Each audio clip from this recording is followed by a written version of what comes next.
Operation সিঁদুরের সাফল্য তেরাঙ্গা যাত্রা কর্মসূচি অনুষ্ঠিত হলো মেমারিতে। মেমারি 2 নম্বর ব্লকে ভারতীয় জনতা পার্টির পক্ষ থেকে মেমারি 2 নম্বর ব্লকের অধীনে ধনুই মোড় সংলগ্ন এলাকা থেকে পারহাটি বাজার তথা মেমারি রোড এবং বর্ধমান কালনা রোড জাতীয় পতাকা হাতে পরিক্রমা করে সাধারণ নাগরিক ও দলীয় কর্মীরা।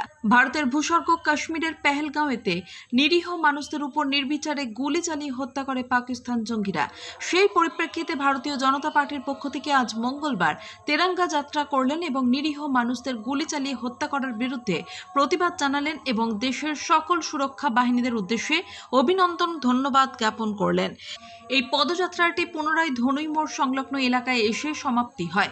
এই কর্মসূচিতে উপস্থিত ছিলেন পূর্ব বর্ধমান জেলার সাংগঠনিক সাধারণ সম্পাদক বিশ্বজিৎ পোদ্দার, জেলার সম্পাদক সৈকত পাঁজা, মন্তেশ্বর বিধানসভার কোকোবেনের পিন্টু ভান্ডারী, 5 নম্বর মণ্ডল সভাপতি পলাশ মণ্ডল, প্রাক্তন মণ্ডল সভাপতি তাপস পাল, 4 নম্বর মণ্ডল সভাপতি বিষ্ণু ঘোষ, জেলার মহিলা সাধারণ সম্পাদিকা মিতালি ভট্টাচার্য, জেলার মহিলা নেত্রী নিতু ভট্টাচার্য, মমতা বাগ, দলীয় নেতৃত্ব ও কর্মীবৃন্দ।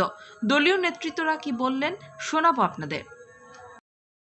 মন্তেশ্বর বিধানসভার অন্তর্ভুক্ত মেমারি 2 নম্বর ব্লকে আমাদের ভারতীয় জনতা পার্টির পক্ষ থেকে এবং আম জনতা সাধারণ মানুষকে নিয়ে, আপনারা জানেন যে কাশ্মীরের পেহেলগাঁওতে যে জঙ্গিরা বেছে বেছে হিন্দু বাছাই করে তাদেরকে নিধন করেছে বা হত্যা করেছে, তার পরিপ্রেক্ষিতে ভারতের প্রধানমন্ত্রী নরেন্দ্র মোদীজি যে পাকিস্তানকে তার যোগ্য জবাব এবং আমাদের ভারত মাতার বীর সন্তান যে সেনাবাহিনী এয়ারফোর্স যারা আছেন, তারা পাকিস্তানের 9টা জঙ্গি ঘাঁটি গুড়িয়েছে এবং পাকিস্তানের বিভিন্ন যে ধ্বংস করেছে, পাকিস্তানকে একদম নিঃস্ব করে দেওয়ার মতো করেছে।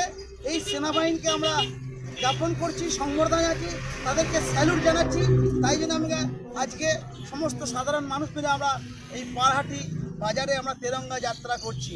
কোন এলাকা থেকে কোন এলাকা? এটা পারহাটি ধনুই মোড় আছে, ধনুই মোড় থেকে পারহাটি বাজার পরিক্রমা হবে। আমাদের বিডিও অফিস আছে, ব্লক ডেভেলপমেন্ট অফিস, ওখানে গিয়ে সমাপ্ত হবে। এই যাত্রা বা মিছিলের মাধ্যমে কি বার্তা রাখবে? বার্তা হচ্ছে যে পাকিস্তানকে আমরা হুঁশিয়ার দিচ্ছি, এই পাকিস্তানের ধ্বংস চাইছি এবং পাকিস্তানের যারা দালালি করছে এই পশ্চিমবাংলায় তথা এই ভারতবর্ষে থেকে, তাদেরকে এখান থেকে তাড়াতে হবে এবং যাদের মামার বাড়ি বাংলাদেশ তাড়াতাড়ি এখান থেকে পাত কুটিয়ে। মৃত্যুঞ্জয় যশের রিপোর্ট, সুন্দর বাংলা নিউজ।